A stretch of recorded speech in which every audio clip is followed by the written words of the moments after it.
د خلیل رحمان حقانی د وژلو په تور اسلامي امارت ځواکونو د کډوالو او راستنېدونکو چارو وزارت کارکوونکي نیولي.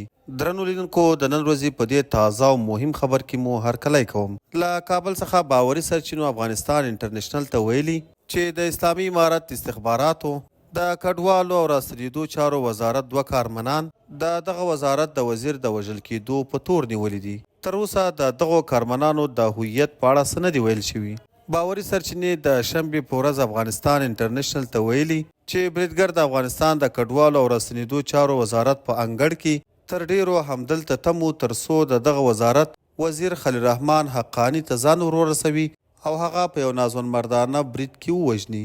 د دغو سرچینو په وینا حاجي خلیل حقانی ډیری وخت وزارت ته راغلیو خلکو سره له نږدې لیده کاته کول. په همدې دوران کې کله چې بریدګر خلیل حقانی ته نږدې شو نو په همدې وخت کې په ځان پسې تړلو چاودېدونکو توکو ته چاودنه ورکړه. د دغو نیول شوو کسانو په اړه دا هم څرګنده نه ده چې دغو نیول شوو کسانو په دغه وزارت کې کومه دنده درلوده. آیا دا خپلواکه کارمندانو او که د طالبانو لخوا په دنده ګمارل شوي چارواکي وو؟ راپورونه وایي چې د خلیل حقانی سره په دغه برید کې لږ تر لږه 6 کسان نور هم وژل شوي دي. د طالبانو حکومت تر اوسه د دې پیښې په تړاو د خپلو نیول شوو کسانو په اړه څه نه دي ویلي او دا هم لا معلومه نه ده چې اسلامي امارت د یادو 2 کسانو ترڅنګ نور کسان هم نیولي دي او که نه.